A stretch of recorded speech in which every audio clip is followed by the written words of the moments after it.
Materi ini akan dibawakan oleh Bapak Ricky Ferdian selaku Deputi Direktur, Bapak Asakita Dikarla Muhammad selaku Asisten Manajer Senior, dan Ibu Safira Liani Syakia selaku Asisten Manajer Senior. Kepada Bapak Ricky beserta tim kami persilakan. Baik, terima kasih. Assalamualaikum warahmatullahi wabarakatuh. Selamat siang, salam sejahtera buat kita semua. Salam sehat selalu, Bapak Ibu yang mewakili perbankan di siang dan mungkin di teman-teman Bapak Ibu di wilayah timur sudah menjelang sore ya. Selamat siang. Sore ini atau siang ini kita akan lanjutkan sosialisasi mengenai SEOJK transparansi dan publikasi bagi Bank Umum. Jadi SE ini berlaku bagi Bank Umum konvensional SEOJK nomor 29 tahun 2025 sudah terbit. Bapak Ibu bisa mengaksesnya di website OJK dan bisa sambil membacanya juga. Sebagai informasi, SEOJK 29 ini merupakan revisi atau memperbaharui SEOJK nomor 9 tahun 2020 perihal yang sama dan merupakan turunan dari POJK 18 tahun 2025 tentang transparansi dan publikasi laporan Bank Umum. Sudah kita sosialisasikan sebelumnya Bapak Ibu, dan saat ini kita mencoba menyusun hal-hal detailnya supaya nanti bisa menjadi panduan bagi Bapak Ibu dalam mengisi dan melaporkannya, terutama mempublikasikannya di website Bapak Ibu masing-masing. Nah, kali ini SEOJK-nya berlaku hanya bagi Bank Umum konvensional, termasuk UUS yang menjadi bagian dari Bank Umum konvensional.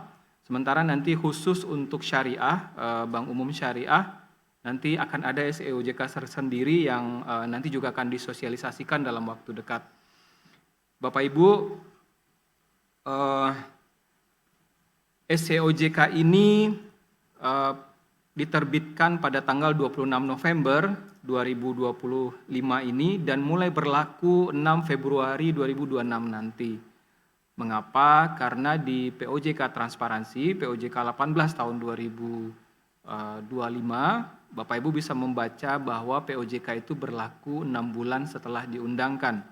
POJK itu terbit di bulan Agustus sehingga 6 bulan setelah diundangkan itu nanti di bulan Februari. Jadi bagaimanapun karena SEOJK ini adalah turunan dari POJK, maka pemberlakuannya juga mengikuti POJK.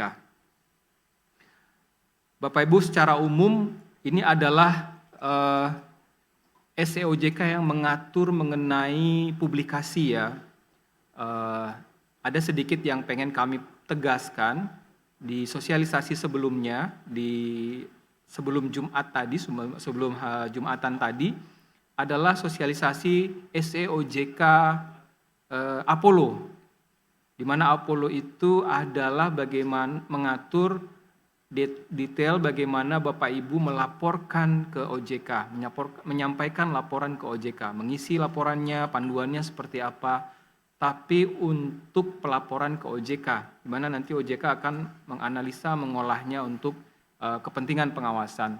Sementara SEOJK 29 ini yang sering kita sebut SEOJK Transparansi atau POJK Transparansi adalah aturan yang mengatur dan memberikan panduan bagi Bapak Ibu untuk mempublish informasi-informasi yang dibutuhkan oleh stakeholder dari Bapak Ibu dan kita semua. Jadi mempublishnya kita wajibkan di website dan nanti di koran, kemudian di media sosial atau di kanal digital yang Bapak Ibu miliki, opsional. Nah, itu perbedaannya Bapak Ibu, walaupun apa yang dipublikasikan ini bisa juga dengan bentuk yang sama, format yang sama juga dilaporkan ke Apollo. Bisa jadi Bapak Ibu, atau dilaporkan ke Apollo-nya dengan lebih detail karena tidak semuanya harus dipublikasikan ke masyarakat kan ya. Kemudian ada juga malah yang hanya dipublikasikan ke masyarakat nanti. Nanti kita akan lihat satu persatu ya Bapak Ibu. Kemudian kalau Bapak Ibu yang mungkin belum terinformasi bahwa sebenarnya untuk publikasi ini selain Bapak Ibu akses atau masukkan di website, sebenarnya juga bisa mengakses laporan publikasi yang disampaikan oleh bank lain di website OJK, di website CFS namanya ya, cfs.ojk.go.id. Bapak Ibu bisa melihat laporan informasi kinerja keuangan, laporan keuangan dan informasi kinerja keuangan yang saat dilaporkan ke OJK, kemudian di OJK dikumpulkan, digabung, dijadikan satu, kemudian bagi Bapak Ibu bisa melihatnya atau stakeholder bisa melihatnya dalam rangka perbandingan, membandingkan satu kinerja bank dengan kinerja yang lain. Ada yang per bulan, ada yang per triwulan, dan tahunan. Dan masing-masing bank bisa diakses di sana, termasuk juga UUS untuk posisi triwulanan tersendiri, dan BPR maupun BPRS. Bapak Ibu, ini SEOJK sangat teknis, panduan-panduan semua. Bagi Bapak Ibu tentu dengan SEOJK yang lama, SEOJK 9 tahun 2020 sudah menjadi panduan. Kami hanya merubah beberapa ya, menyesuaikan dengan hal-hal yang akan saya sampaikan selanjutnya. Tidak banyak yang berubah dari sana, hal-hal yang akan berubah itu yang akan kami sampaikan saat ini. Baik. Mungkin saya akan mulai dengan latar belakang ketentuan transparansi ini kenapa harus berubah dari POJK 37 menjadi POJK 18 dan ketentuan turunannya dari SEOJK 9 tahun 2020 menjadi SEOJK 29 tahun 2025. Jadi ada sekitar 5-6 tahun ya POJK atau SEOJK yang lama, kemudian muncul SEOJK yang baru. Bapak Ibu, kebutuhan payung hukum atas laporan publikasi menjadi dasar utama kami kenapa harus kita sesuaikan POJK 37. Jadi ternyata bagi Bapak Ibu bank umum itu perannya tidak sekedar bank umum saja. Bapak Ibu juga berperan sebagai emiten atau perusahaan publik. Bapak Ibu juga berperan dalam aspek perlindungan konsumen ya, edukasi dan perlindungan konsumen. Bapak Ibu juga berperan dalam keuangan berkelanjutan, dalam social responsibility, dan aspek-aspek lainnya. Sehingga ada aturan-aturan lain yang juga meminta Bapak Ibu mempublikasikan hal-hal tertentu ya. Misalnya bagaimana laporan atas social responsibility-nya Bapak Ibu, keuangan berkelanjutannya, bagaimana pelaksanaan implementasi dari POJK perlindungan konsumen dan yang lainnya. Nah, kami mencoba merangkum seluruh ketentuan tersebut di sini sehingga menjadi satu wadah yang kalau orang bertanya, kalau bank umum itu yang dipublikasikan yang mana aja sih? Apa saja sih yang bisa dipublikasikan oleh bank umum? Maka bisa melihat ke POJK ini. Semuanya kami rangkum di dalam sini walaupun untuk format detailnya atau POJK utamanya tetap POJK tersendiri Bapak Ibu. Kemudian kami juga berusaha untuk mengharmonisasi peraturan, menyelaraskan dengan peraturan perundang-undangan dan masukan dari Bapak Ibu dari berbagai pihak. Kami sempat menyusun kuesioner, kemudian mengajak Bapak Ibu berdiskusi ya apa saja dan menerima masukan termasuk dari Perbanas waktu itu ya atas beberapa hal. Kami coba tampung dan coba sesuaikan. Kemudian masukan dari Bapak Ibu juga dari sektor perbankan berharap tidak terlalu banyak, tidak dibebani dengan banyaknya laporan ke otoritas dan apalagi tadi ya Bapak Ibu itu ternyata tidak hanya dari sektor perbankannya diminta untuk menyampaikan laporan, tapi ternyata ada dari sektor lain juga. Maka kami berusaha untuk menghilangkan redundansi. Salah satu contoh utamanya adalah kalau Bapak Ibu adalah bank sebagai emiten dan perusahaan publik, Maka untuk hal yang sama, laporan keuangan misalnya, ketika sudah dilaporkan ke sektor pasar modal, maka Bapak Ibu tidak perlu lagi melaporkannya ke pengawas atau sektor perbankan, karena nanti di internal OJK akan dilakukan pertukaran atau di internal OJK akan diakses oleh pengawas ke sektor pasar modalnya. Kemudian mungkin Bapak Ibu juga sudah ingat, sudah tahu bahwa kami menambahkan hal baru di POJK Transparansi berkaitan dengan penguatan integritas dan kompetensi, di mana pejabat eksekutif yang membawahi penyusunan laporan keuangan atau anggota dalam penyusun laporan keuangan itu salah satunya harus wajib lulus ujian sertifikasi CA dan nanti disesuaikan levelnya dengan KBMI Bapak Ibu. Dan setelah terakhir terbit PP 43 tentang pelaporan keuangan, ternyata memang disyaratkan juga ya Bapak Ibu adanya kompetensi dan integritas dalam penyusunan pelaporan keuangan. Kemudian yang terakhir, penyelarasan dengan standar internasional secara berkala. Sektor keuangan di Indonesia dan otoritasnya dievaluasi Bapak Ibu oleh lembaga internasional seperti FSAP, ROSI, ERCAP, dan yang lainnya. Dan terakhir FSAP 2 tahun yang lalu mengevaluasi kita dan ada masukan. Nah, itu salah satu yang kami coba sesuaikan juga di ketentuan ini.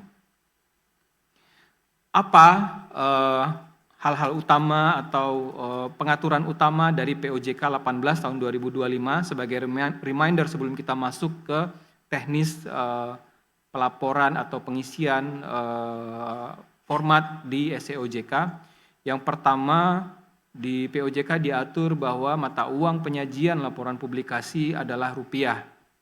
Kemudian ada prinsip yang harus kita patuhi bersama, karena yang namanya publikasi itu adalah untuk kebutuhan publik masyarakat, sehingga harus lengkap, akurat, kini utuh, kalau kita sering mengenal istilahnya laku, ditambah lagi dengan pempublikasian secara tepat waktu dan dengan begitu dapat diperbandingkan. Karena hal utama juga antara Bank A dan Bank B harusnya bisa diperbandingkan karena formatnya sudah sama, sehingga waktu, kemudian keakuratan dan yang lainnya harus menjadi pendukung utama dan diperhatikan gitu. Kalau tidak bisa diperbandingkan karena ternyata tidak lengkap kan jadi lucu, tidak akurat kan jadi lucu Bapak Ibu.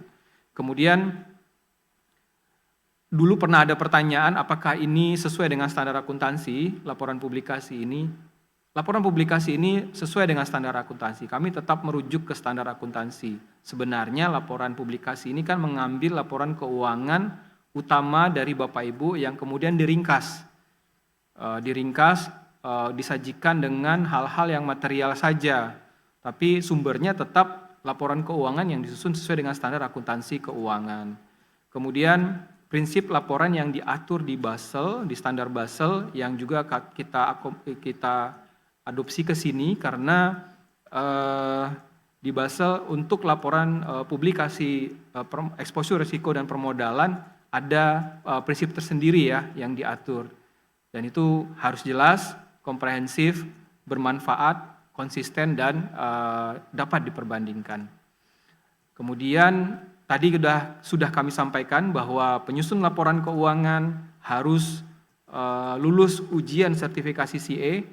Apakah itu pejabat eksekutifnya dan atau salah satu dari anggota penyusun laporan keuangannya. Jadi satu saja sudah terpenuhi Bapak Ibu, misalnya itu adalah PE-nya sendiri atau mungkin salah satu dari anggota penyusun laporan keuangan. Nah, akan lebih bagus lagi kalau itu lebih banyak gitu, akan lebih bagus levelnya juga sampai level tertinggi ya, karena akan semakin diharapkan semakin paham dengan proses penyusunan laporan keuangannya. Kemudian kami menegaskan tanggung jawab direksi dan Dewan Komisaris. Direksi bertanggung jawab atas laporan publikasi bank dan Dewan Komisaris termasuk DPS bagi BUS dan bank umum konvensional yang memiliki UUS juga bertanggung jawab melaksanakan pengawasan terhadap pelaksanaan tugas dan tanggung jawab direksi dalam penyusunan laporan keuangan ini. Kami tegaskan juga bahwa bank wajib menyusun laporan keuangan berdasarkan standar akuntansi keuangan, dan itu sudah kita sinkronisasi, harmonisasikan dengan POJK 15 tahun 2024 tentang integritas pelaporan keuangan. Sanksinya sama, cara melihatnya saja yang agak berbeda. Kalau di POJK integritas pelaporan keuangan IPK dari sisi proses, sementara dari sisi POJK transparansi kami menegaskan bahwa bank wajib menyusun laporan keuangan berdasarkan standar akuntansi keuangan. Dan untuk posisi Desember wajib diaudit oleh akuntan publik yang terdaftar di OJK. Kami juga menambahkan kewenangan bahwa OJK berwenang meminta laporan publikasi untuk diaudit oleh akuntan publik. Jadi kalau seandainya dibutuhkan laporan publikasi triwulanan misalnya, karena kami melihat ada keraguan, nah kami bisa meminta untuk diaudit oleh akuntan publik. Bapak Ibu, secara umum atau dirangkum inilah yang menjadi ruang lingkup apa-apa saja yang Bapak Ibu publikasikan. Mudah-mudahan ini bisa memudahkan Bapak Ibu untuk memahaminya ya. Kami mencoba membuat rumah bagan mengenai apa yang dipublikasikan.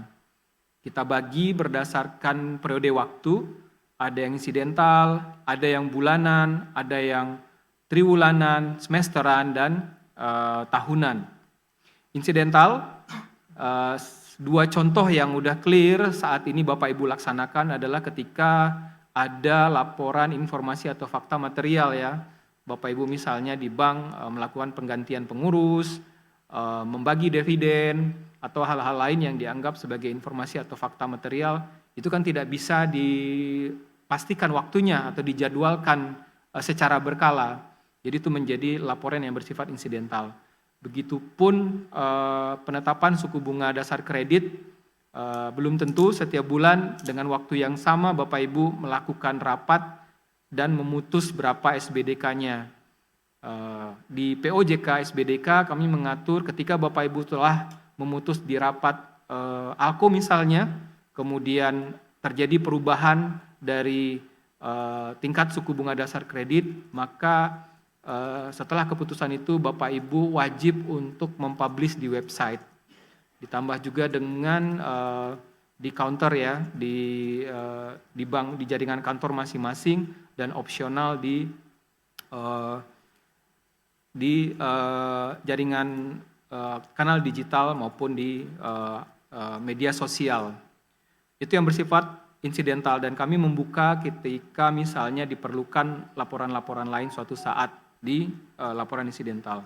Laporan bulanan adalah laporan yang keuangan yang diringkas, terdiri dari 3 laporan posisi keuangan, ringkasan laba rugi, dan ringkasan rekening administratif. Ini setiap bulan Bapak Ibu publikasikan di website, kemudian dilaporkan juga ke OJK yang nanti akan kami rangkum dalam CFS tadi ya. Bisa diakses di website CFS-nya OJK. Pelaporannya atau penyampaiannya maksimum 1 bulan setelah batas waktu. Jadi kalau posisi Januari, maka paling lambat di akhir Februari sudah dipublish. Laporan triwulanan sebenarnya tidak berbeda dengan laporan bulanan, tapi posisinya adalah posisi Maret, Juni, dan September, dan memang ditambahkan dengan informasi-informasi lain seperti susunan kepengurusan, susunan kepemilikan, rasio-rasio keuangan, dan informasi-informasi lainnya. Kalau Bapak Ibu akses CFS atau laporan publikasi triwulanan yang ada di bank, maka memang informasinya lebih lengkap. Termasuk juga laporan triwulanan itu berkaitan dengan laporan exposure resiko dan permodalan yang diatur oleh Basel. Untuk laporan ini hanya dipublikasikan Bapak Ibu, jadi tidak ada pelaporannya ke OJK. Kemudian ada laporan semesteran. Laporan semesteran ini sebenarnya adalah laporan triwulanan posisi triwulan kedua dan triwulan keempat yang kami pisahkan. Sebenarnya hal yang lama, cuman kami pisahkan menjadi semesteran. Ini juga tidak dilaporkan ke OJK untuk laporan kelompok usahanya, sementara laporan keuangan tengah tahunan itu adalah yang diatur oleh ketentuan di pasar modal bagi bank yang emiten dan perusahaan publik. Terakhir ada laporan tahunan. Laporan tahunan adalah laporan keuangan dan informasi kinerja posisi 31 Desember yang Bapak Ibu laporkan paling lambat di April 2000 tahun selanjutnya. Kemudian juga ada ketentuan Basel yang mensyaratkan ada secara tahunan juga dilaporkan atau dipublikasikan laporan eksposur risiko dan permodalan. Selain itu ada laporan-laporan lain yang saat ini bisa Bapak Ibu gabung dengan laporan tahunan atau terpisah ya. Ada laporan keberlanjutan, laporan CSR gitu. Kemudian materi pengaduan sesuai dengan POJK Pelindungan Konsumen. Nah, itu kira-kira gambaran dari apa-apa saja laporan yang Bapak Ibu harus publikasikan di website. Jadi konteksnya POJK transparansi ini adalah bagaimana Bapak Ibu menyusun laporannya dan mempublikasikannya ke masyarakat melalui website dengan detailnya kami atur di SEOJK nomor 29 tadi. Nah, SEOJK ini kalau Bapak Ibu perhatikan dan sudah coba download ya di website OJK, terdiri dari 7 lampiran, ada 2 bab, ketentuan umum dan ketentuan penutup. Kami tidak banyak mengatur batang tubuh dalam POJK ini, lebih kepada panduan ya, format Excel-nya, kemudian panduan pengisiannya, format Excel-nya, panduan pengisiannya. Cukup besar, cukup banyak halaman dari SEOJK ini, 217 halaman, dan hanya 4 halaman berkaitan dengan batang tubuh ya, hal-hal yang kita atur sedikit bagaimana cara Bapak Ibu menyusunnya. Nanti akan diterangkan lebih lanjut. Nah, berkaitan dengan batang tubuh, ada beberapa hal yang ingin kami sampaikan. Karena ada perubahan dari format sesuai dengan kajian kita, masukan dari Bapak Ibu dan masukan dari berbagai pihak ya, termasuk hasil evaluasi FSAP dan dalam rangka menghilangkan redundansi, ada beberapa format yang berubah Bapak Ibu, baik dari sisi laporan publikasi bulanan, kemudian semesteran, triwulanan dan tahunan. Di laporan publikasi keuangan, format yang baru nanti akan mulai berlaku untuk laporan posisi Oktober 2026, yang nantinya berarti Bapak Ibu publikasikan paling lambat di 31 November ya, 2026 nanti. Kemudian ada laporan publikasi keuangan dan informasi keuangan semesteran. Itu nanti perubahan yang sesuai dengan yang baru untuk posisi Juni 2026, triwulanan untuk posisi September 2026, dan tahunan untuk posisi Desember 2026. Mengapa untuk format yang baru ini baru nanti ya, kami ingin juga Bapak Ibu bisa menyesuaikan dahulu dengan format yang kita susun di SEOJK 29 ini, sehingga begitu siap Bapak Ibu ada waktu untuk penyesuaian dan ada waktu untuk pengujian, walaupun sebenarnya tidak banyak yang berubah dari format tersebut. Jadi kami hanya merubah beberapa bagian, nanti kami akan jelaskan, dan mudah-mudahan itu tidak menyulitkan Bapak Ibu, dan mudah-mudahan waktu yang kami berikan ini cukup bagi Bapak Ibu menyesuaikan aplikasi di internal mungkin ya, karena mungkin ada yang melaporkannya tidak manual, sudah terotomatisasi juga dengan format-formatnya. Nah, ada satu hal yang kami ingin ingatkan, bahwa untuk laporan keuangan posisi 31 Desember 2025 ini, laporan tahun ini, nanti harus ditambahkan dengan laporan pengendalian internal dalam proses pelaporan keuangan sesuai dengan POJK 15 tahun 2024, Bapak Ibu, POJK IPK. Jadi ada iCover ya, yang Bapak Ibu juga sudah mendapatkan sosialisasinya, dan itu bagaimana hasilnya, bagaimana laporan pengendalian atas proses pelaporan keuangan Bapak Ibu, nanti silakan disampaikan di laporan tahunan posisi 31 Desember 2025 ini. Mungkin itu Bapak Ibu sebagai pengantar dari saya berkaitan dengan POJK transparansi dan SEOJK-nya Batang Tubuh. Sekarang kita akan masuk ke detail dari SEOJK-nya, apa-apa saja yang berubah dan bagaimana pedoman pengisiannya, substansinya seperti apa akan disampaikan oleh rekan saya, Mas Carlo dan Mbak Safira. Silakan. Ya, terima kasih Mas Riki. Selamat siang Bapak Ibu. Saya akan melanjutkan pemaparan tayangan sosialisasi SEOJK transparansi dan publikasi laporan Bank Umum konvensional. Nah, jadi di SEOJK transparansi ini diatur beberapa format surat pernyataan. Di POJK transparansi atau POJK 18 tahun 2025, khususnya pasal 7, diatur bahwa pejabat eksekutif sebagai penyusun laporan keuangan harus menandatangani surat pernyataan untuk menjaga integritas dan mematuhi ketentuan serta perintah dan atau keputusan OJK dalam proses penyusunan laporan keuangan.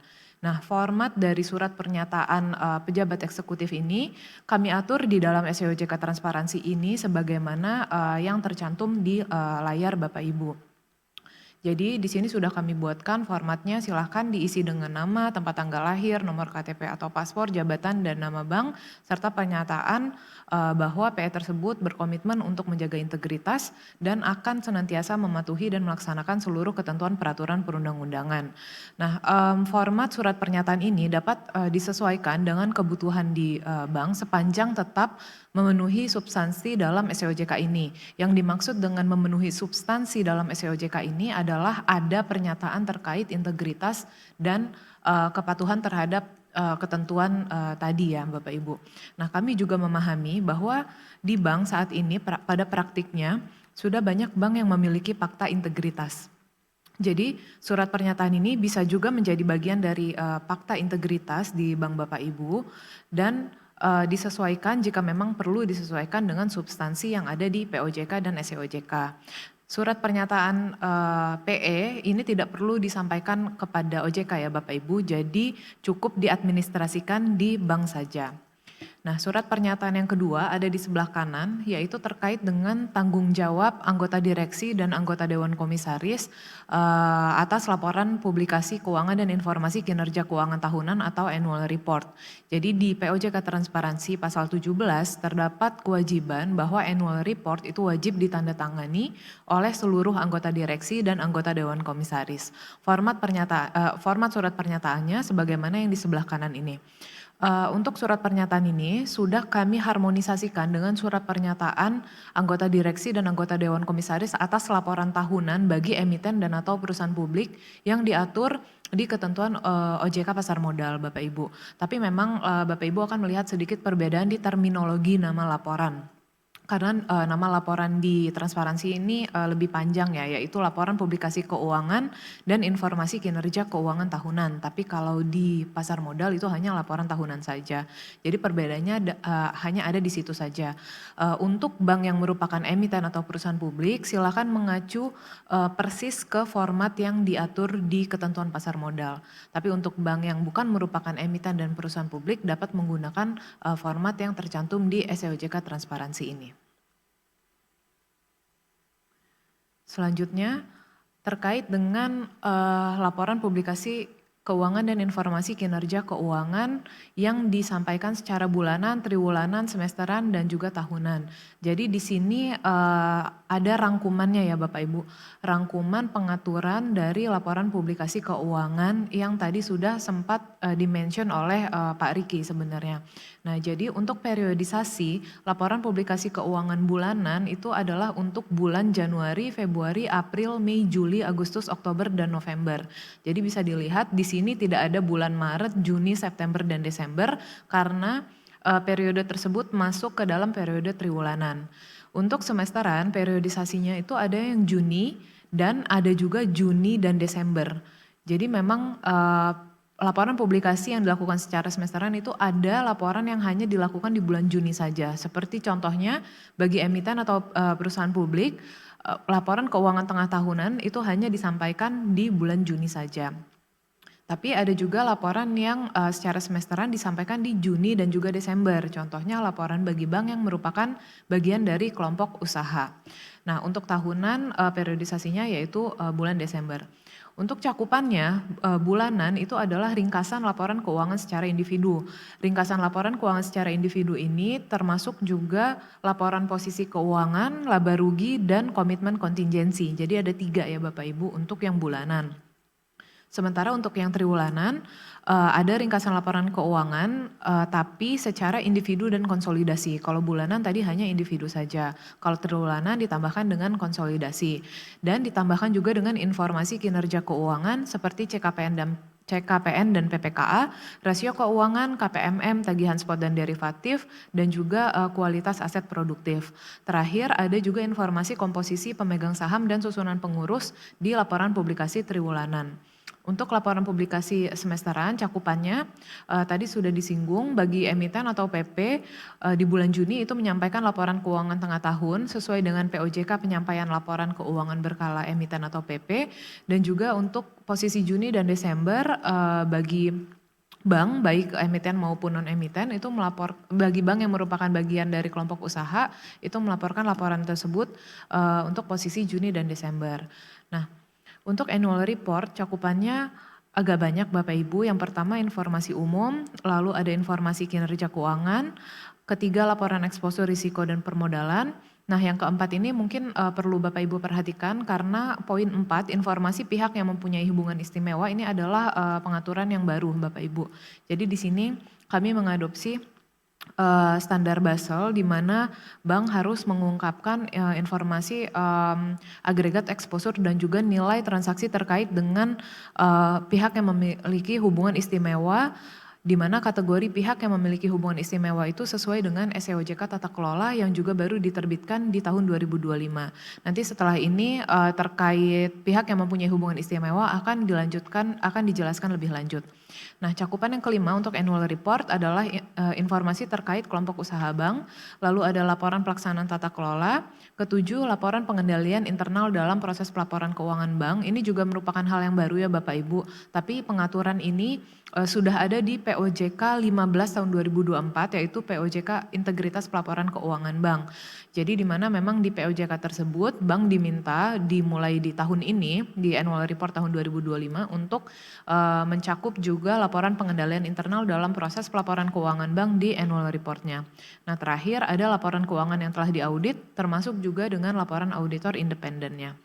Bagi bank yang merupakan emiten atau PP, cakupan annual report juga ditambahkan sesuai dengan POJK di pasar modal terkait dengan laporan tahunan emiten dan atau PP. Selanjutnya untuk media pengumumannya ini masih sama Bapak Ibu seperti sebelumnya, yaitu bank harus mengungkapkan atau mengumumkan laporan publikasi pada situs web bank. Nah, kalau untuk triwulanan di sini kami buka secara opsional publikasi di surat kabar cetak ataupun surat kabar elektronik dan juga media elektronik lainnya. Jadi selama ini kami juga lihat sepertinya masih ada beberapa bank yang mempublikasikan laporan publikasinya di koran.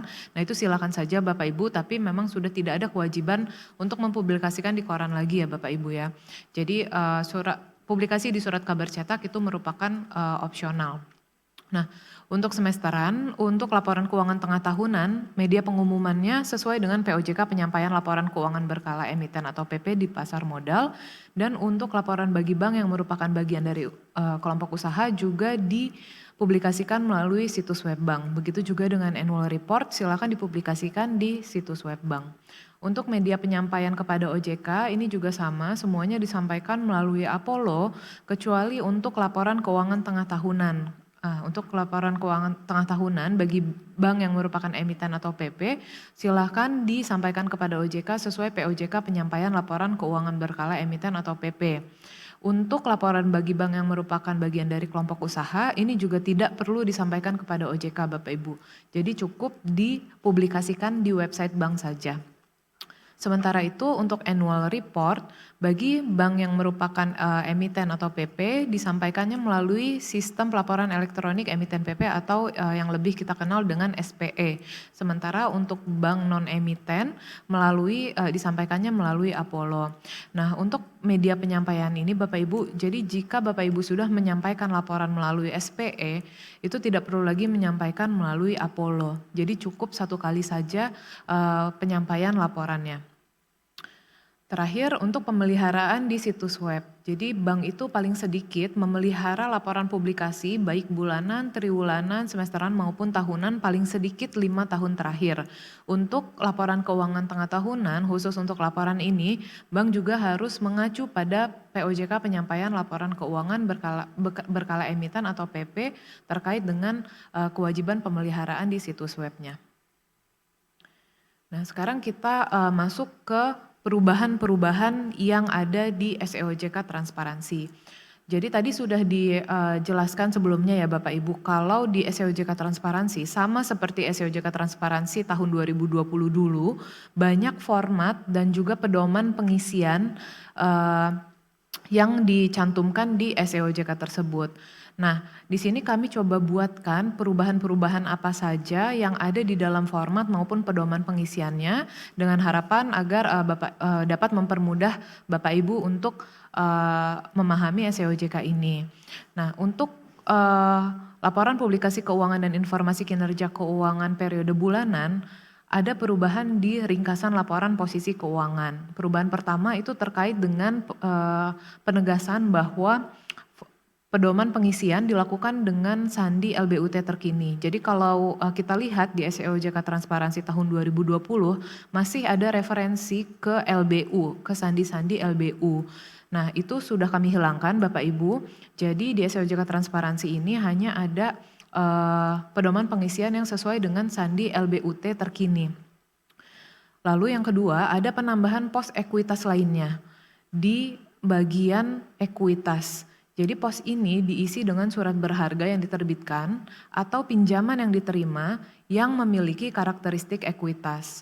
Jadi kalau Bapak Ibu lihat di format yang sebelumnya, surat berharga yang diterbitkan atau pinjaman yang diterima ini sudah ada tapi hanya ada di bagian liabilitas Bapak Ibu.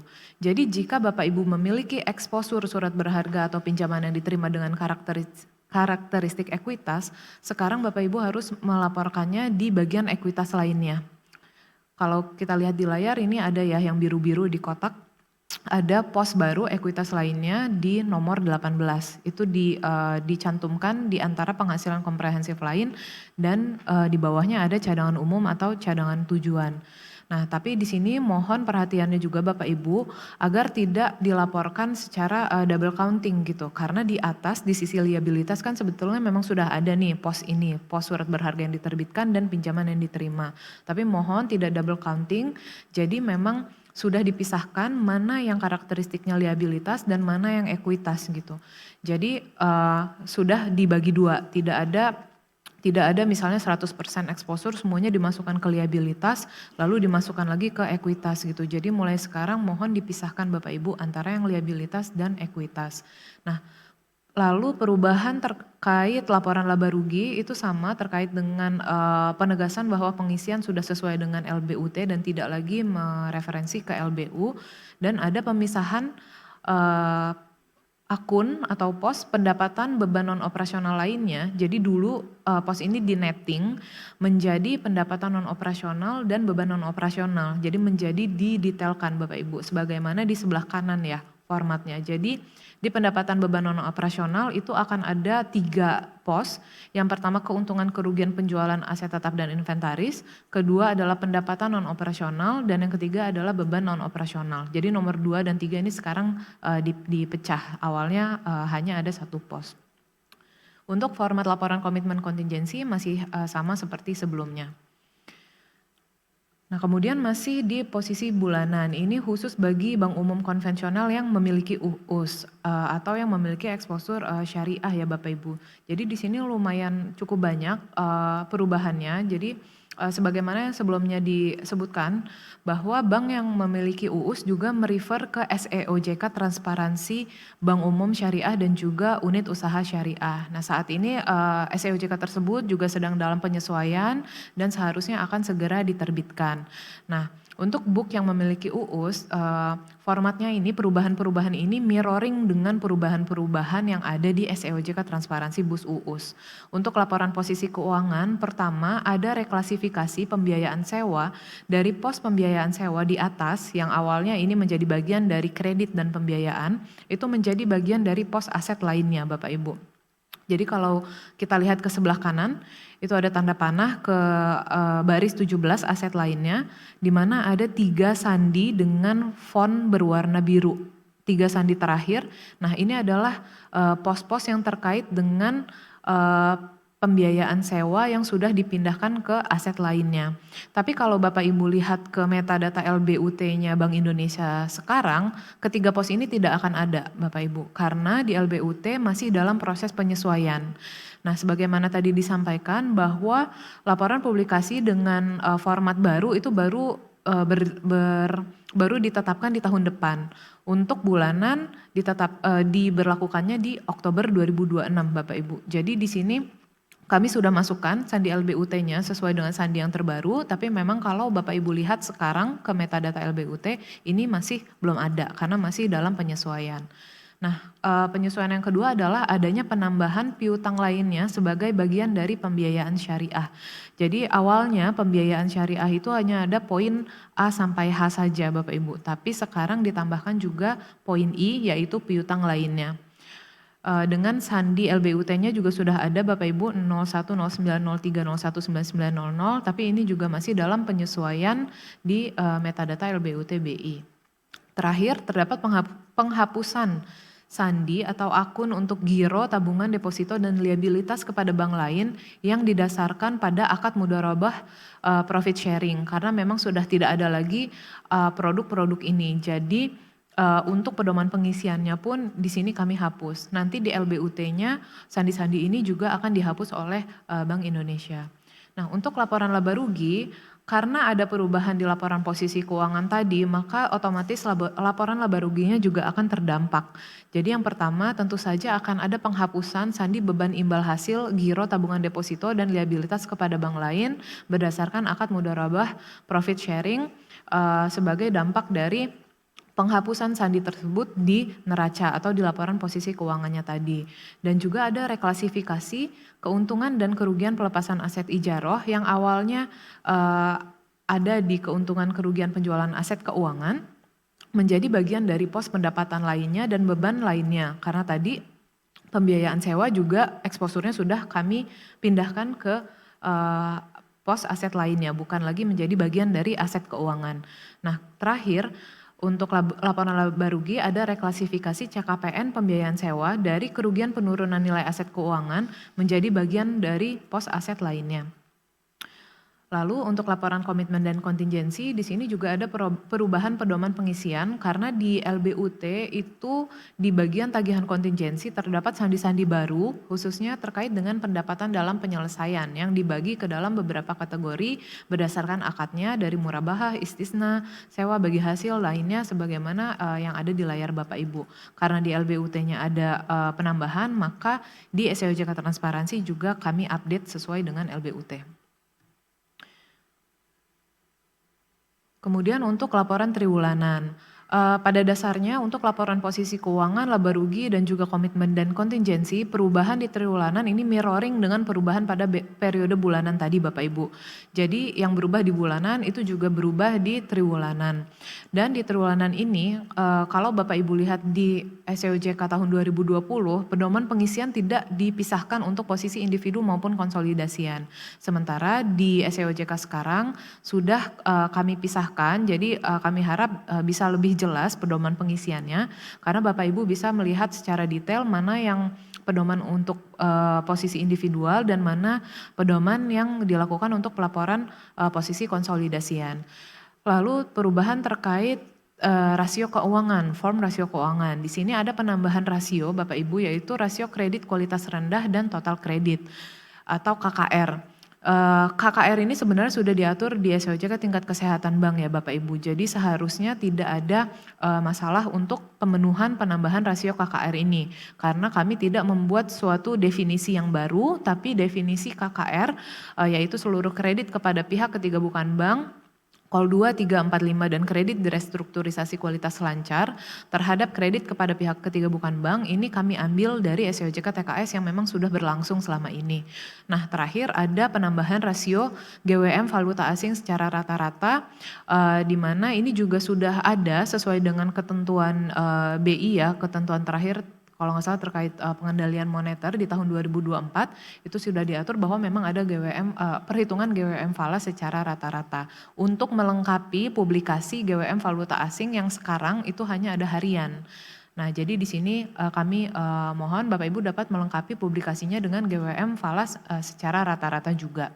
Untuk KPMM Book dan KPMM KCBLN ini juga ada sedikit perubahan karena di sini kami mirroring dengan perubahan dengan laporan KPMM yang Bapak Ibu sampaikan melalui Apollo. Jadi kami coba harmonisasikan Bapak Ibu kedua laporan KPMM di publikasi dan Apollo. Contohnya adalah kalau di Apollo itu ada pemisahan antara agio dan disagio. Lalu ada juga yang hanya perubahan labeling saja. Dan juga ada penghapusan raw exposure yang menimbulkan risiko kredit akibat kegagalan settlement, non-delivery versus payment sesuai dengan ketentuan di KPMM, serta reklasifikasi dari goodwill ya. Awalnya goodwill ini dipublikasikan atau diungkapkan tersendiri di dalam baris tersendiri di laporan KPMM Book, tapi sekarang sesuai Apollo goodwill ini menjadi bagian dari aset tidak berwujud. Nah, selain itu kami juga menghapus pedoman pengisian yang bersumber dari LBUT untuk KPMM karena sebetulnya karena tadi awalnya kami sudah mengharmonisasikan dengan laporan KPMM yang sudah disampaikan kepada melalui Apollo dan bank seharusnya sudah bisa mengisi laporan tersebut sebagaimana POJK KPMM sehingga tidak lagi kami cantelkan ke sandi-sandi LBUT. Nah, mungkin sekian dari saya dan pemaparan akan dilanjutkan oleh Mas Carlo. Baik, terima kasih Mbak Safira. Untuk selanjutnya adalah terkait dengan pedoman penyusunan laporan publikasi keuangan dan informasi kerja keuangan tahunan. Jadi Bapak Ibu untuk laporan ini sendiri mungkin bisa di-share ininya bahan tayangannya ke teman-teman. Untuk laporan ini adalah kalau mungkin Bapak Ibu yang merupakan emiten lebih familiar dengan yang namanya annual report ya Bapak Ibu ya. Jadi kalau secara umum sebenarnya laporan publikasi keuangan dan informasi kerja keuangan tahunan atau annual report ini disajikan dalam bentuk dokumen elektronik Bapak Ibu. Jadi untuk ke sektor perbankan cukup disajikan dalam bentuk dokumen elektronik atau mungkin Bapak Ibu biasanya dalam format PDF dan tidak perlu dicetak. Sehingga Bapak Ibu mungkin selama ini prakteknya ada yang masih menyampaikan ke kami secara cetak itu sebenarnya tidak perlu ya. Kecuali itu akan diatur secara khusus dalam sektor pasar modal. Lalu untuk yang di sektor pasar modal itu juga sebenarnya secara prinsip dia mengikuti ketentuan saat ini seperti apa, apakah diwajibkan secara PDF dan secara cetak juga. Nah untuk perubahannya adalah kita mengatur terkait dengan pengungkapan daftar halaman dalam annual report nih Bapak Ibu. Jadi di sini kalau Bapak Ibu lihat di bagian lampirannya itu ada pengungkapan daftar halaman, di sini lengkap Bapak Ibu.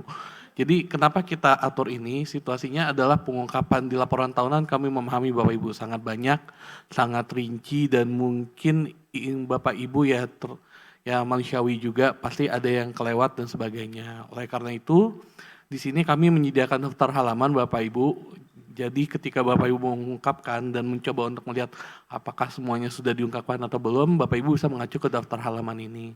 Nah urutannya pun kita sudah membuat dari surat pernyataan sampai dengan laporan keuangan auditan. Jadi kalau Bapak Ibu tadi mungkin ada yang nanya nih, untuk laporan pengendalian internal atas laporan keuangan atau iCover itu di mana?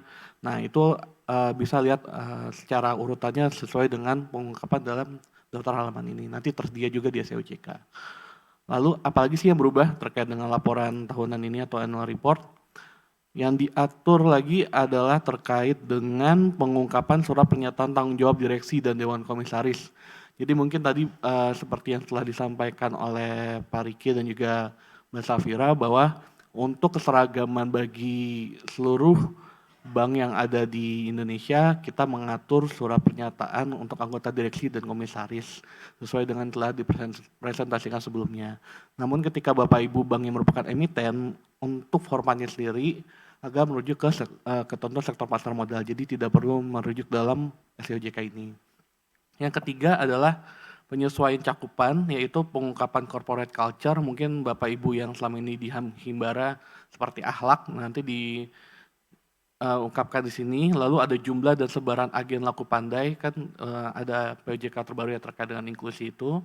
Lalu penyebab kenaikan atau penurunan kualitas aset produktif dan langkah-langkah mitigasi yang dilakukan, ini penting Bapak Ibu karena ketika kita tahu adanya penyebab kenaikan kualitas aset produktif ini, kita bisa mitigasi dari awal. Selanjutnya adalah informasi pihak yang mempunyai hubungan istimewa dan pelaporan pelaksanaan tata kelola sesuai dengan SOJK tata kelola. Nah, untuk informasi pihak yang mempunyai hubungan istimewa ini berbeda ya Bapak Ibu ya dengan yang ada di standar akuntansi keuangan. Kenapa? Karena kalau sesuai standar akuntansi keuangan sendiri, secara konsolidasi itu pengungkapan pihak berelasinya, intragrupnya itu di netting Bapak Ibu, jadi hilang. Namun kalau untuk hubungan istimewa ini nanti diungkapkan semua apa aja, terutama level of detailnya ketika dia disampaikan kepada OJK sesuai dengan SOJK tata kelola, dan untuk yang diumumkan kepada masyarakat itu secara agregat. Nanti detailnya Bapak Ibu bisa lihat di SOJK.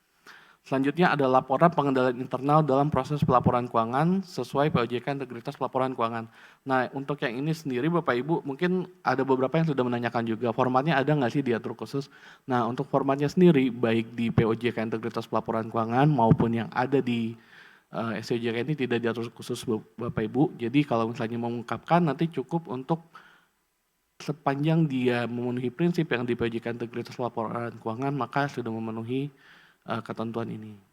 Selanjutnya adalah laporan lain yang dapat digabung dan dipisah dengan annual report. Nanti untuk detailnya kita akan sampaikan. Pengaturan yang berubah juga, yang terakhir adalah bank dapat menyajikan informasi berupa gambar, grafik, tabel, diagram dengan mencantumkan judul dan keterangan yang jelas sehingga mudah dibaca dan dipahami. Nah ini sebenarnya Bapak Ibu mungkin ada beberapa bank yang sempat menanyakan kepada kami, sebenarnya kalau kita tambahin grafik, tabel itu boleh atau enggak sih? Karena ini ada persyaratan minimal, jadi Bapak Ibu kalau mau menambahkan pun, monggo-monggo aja ya Bapak Ibu. Bisa ditambahkan dalam laporan tahunannya.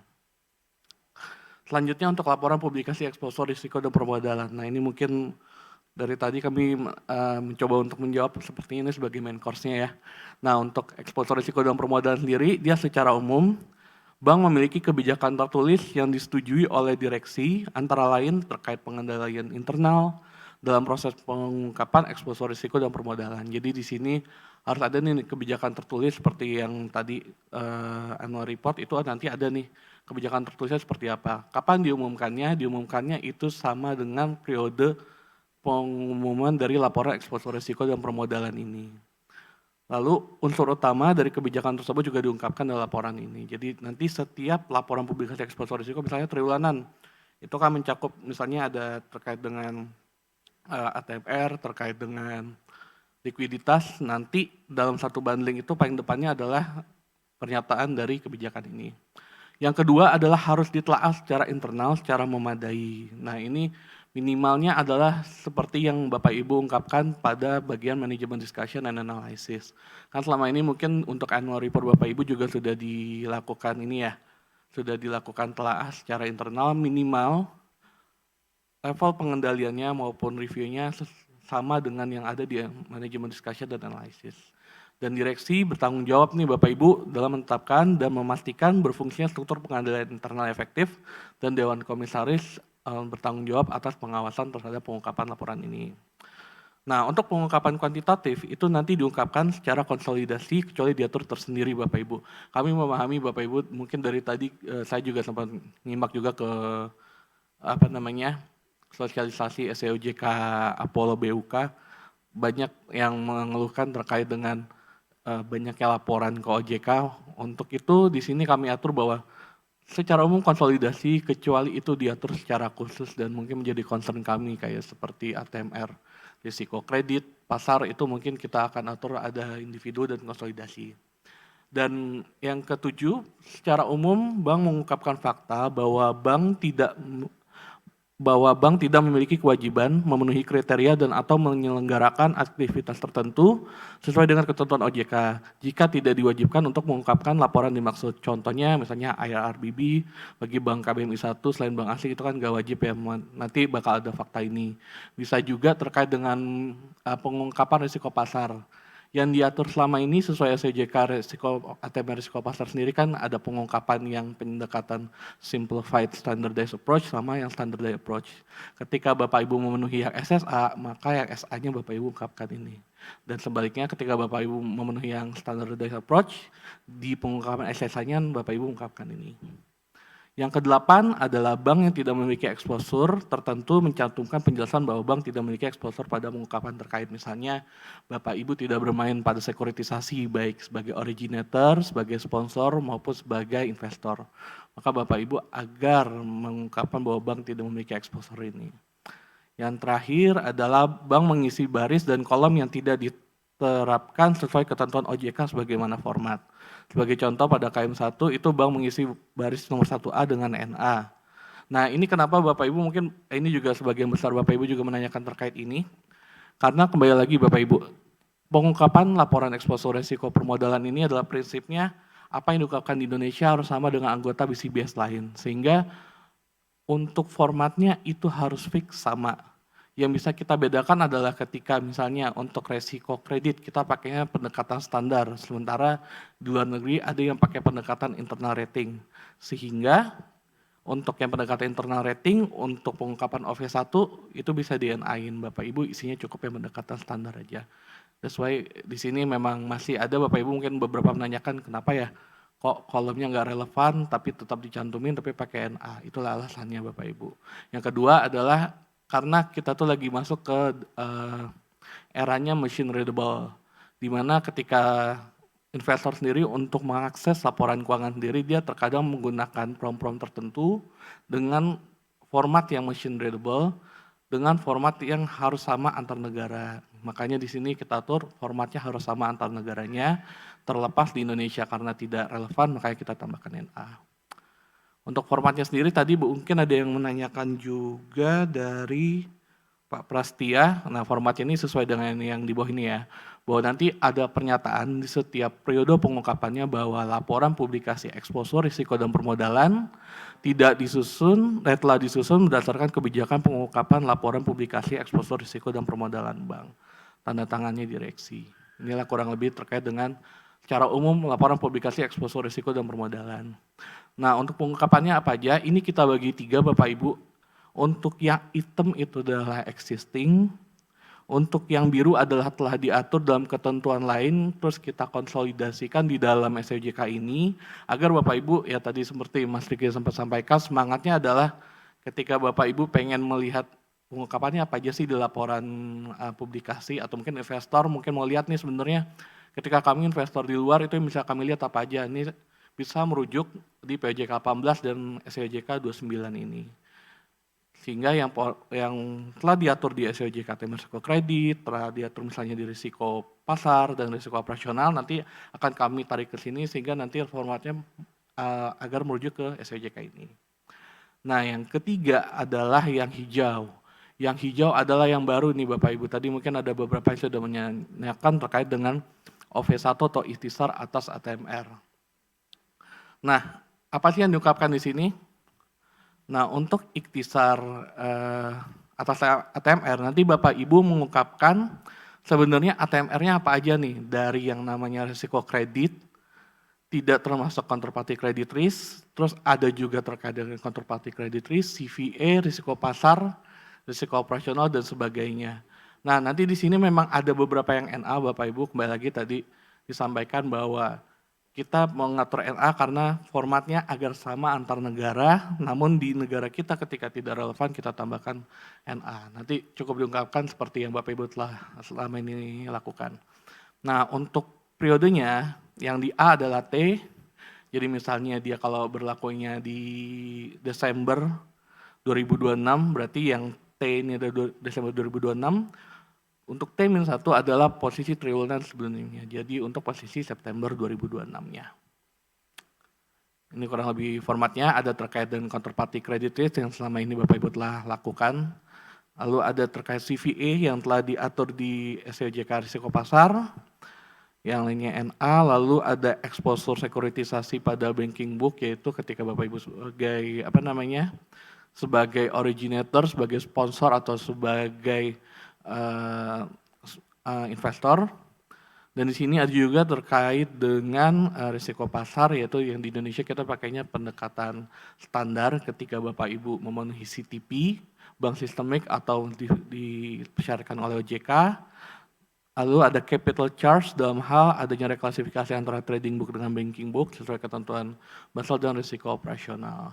Sisanya NA ya Bapak Ibu ya, jadi kita nggak nambah ketentuan, ini yang selama ini Bapak Ibu udah ungkapkan secara umum di sini. Jadi hopefully nanti investor kalau mau lihat secara umum bisa lihat ke OV1 ini dan bisa diperbandingkan antar negara. Selanjutnya yang baru juga adalah terkait dengan CCYB1, yaitu distribusi geografis atas exposure kredit yang digunakan dalam perhitungan kewajiban countercyclical capital buffer. Ini sebenarnya di ketentuannya di BI Bapak Ibu. Jadi ini adalah persyaratan pengungkapan terkait dengan countercyclical buffer ketika Bapak Ibu mempunyai exposure kredit kepada pihak swasta, ingat ya Bapak Ibu ya, kepada pihak swasta yang di mana yurisdiksinya itu memiliki CCYB-nya di atas 0%. Misalnya itu pernah terjadi di negara China kalau nggak salah. Waktu itu dia ada economic bubble, propertinya harganya naik secara signifikan, agak bubble propertinya. Sehingga waktu itu pemerintahnya dia membuat adanya countercyclical di atas 0%. Jadi Bapak Ibu ketika ada kayak gitu dan ada exposure-nya atau ada kredit swastanya, jadi diisi nanti misalnya kalau dia 1% berarti di countercyclical buffer-nya yang di kolom A nanti diisi berapa, 1%, nilai exposure-nya berapa, ATMR-nya berapa di situ, lalu nanti dijumlahin semuanya, dan nanti dapat terakhirnya berapa, sumnya dan totalnya berapa. Nanti di totalnya ini harus sama dengan yang ada di rasio KPMM Bapak Ibu. Nah tata cara penghitungannya sebenarnya udah ada di Bapak Ibu, nanti Bapak Ibu lihat aja di SEOJK, termasuk misalnya Bapak Ibu nanya, ini referensinya di mana sih? Gimana caranya saya tahu bahwa di negara tersebut ada countercyclical buffer atau enggak? Ini Bapak Ibu bisa merujuk ke dua sumber. Pertama ada di Europe dan yang kedua adalah di situsnya BIS. Bapak Ibu tinggal klik aja di SEOJK-nya. Next yang baru lagi, ini pedoman pengisiannya Bapak Ibu bisa lihat di sini. Dan ketika Bapak Ibu punya credit risk, punya exposure, kalau misalnya Bapak Ibu punya informasi terkait ultimate risk basisnya itu lebih baik, tapi kalau nggak ada, pakailah originnya dia di mana. Selanjutnya terkait dengan PV1, ini juga yang baru, ini sebenarnya sesuai POJK KPMM Bapak Ibu, selama ini sudah diatur sebenarnya di pasal 30-an, 36 kalau saya nggak salah. Tapi selama ini tidak diatur pengungkapannya, makanya di sini kita atur pengungkapannya sesuai dengan yang dipersyaratkan Komisi BS, dan PV ini berlaku untuk seluruh aset yang diukur dengan nilai wajar, baik mark to market maupun mark to model. Nah ini mungkin ada yang nanya ini buat apa sih sebenarnya? Ini terjadi ketika Bapak Ibu misalnya nih, ketika Bapak Ibu mengukur, itu biasanya kan pakai mid price ya Bapak Ibu atau nilai pasar tengah. Namun ketika dieksekusi, biasanya closing pricing itu dia beda dengan misalnya dengan nilai pasar tengahnya. Makanya di sini adanya penyesuaian nih Bapak Ibu, salah satunya nanti dimasukkan ke sini. Jadi ketika dinilai secara prudensial itu tidak mencerminkan, maka dimasukkanlah ke template ini salah satunya. Nanti dia ada nilai pasar tengah, misalnya ada biaya close out yang tadi, misalnya ketika dieksekusi dia harganya di atas pasar tengah sehingga harus disesuaikan, lalu ada penyelesaian dipercepat, itu bisa jadi secara nilainya berbeda. Risiko permodelan, misalnya Bapak Ibu ketika melakukan mark to model ternyata nilainya dipandang kurang oleh pengawas, maka bisa dimasukkan juga ke sini dan sebagainya. Ini terkait dengan template PV1. Oke, ini untuk template-template yang baru ya Bapak Ibu ya di laporan exposure, risiko, dan permodalan. Nah untuk yang lainnya ini sebenarnya kalau yang biru ini adalah yang ada di misalnya nih, Untuk CRA, CRB, CRBA, dan CRC, serta CRD ini adalah yang selama ini diungkapin di SOJK ATMR risiko kredit. Nah ini kita pindahkan aja yang ada di sana untuk ke sini. Isinya kita tidak ada berubah dan periodenya juga masih sama. Untuk MRA, CVAA itu juga sesuai dengan SOJK ATMR risiko pasar, kita pindahin ke sini. Untuk manajemen risiko likuiditas ini kita masukin sesuai dengan yang ada di LCR dan NSFR. Untuk ORA, OR1, OR2, dan OR3 ini adalah sebagaimana diatur di SOJK ATMR risiko operasional. Jadi yang selama ini Bapak Ibu umumkan, baik yang data kerugian historis 10 tahun terakhir, indikator bisnis maupun tata cara pengisiannya yang ada di SOJK tersebut, itu kita pindahin ke SOJK ini. Sisanya adalah sama Bapak Ibu.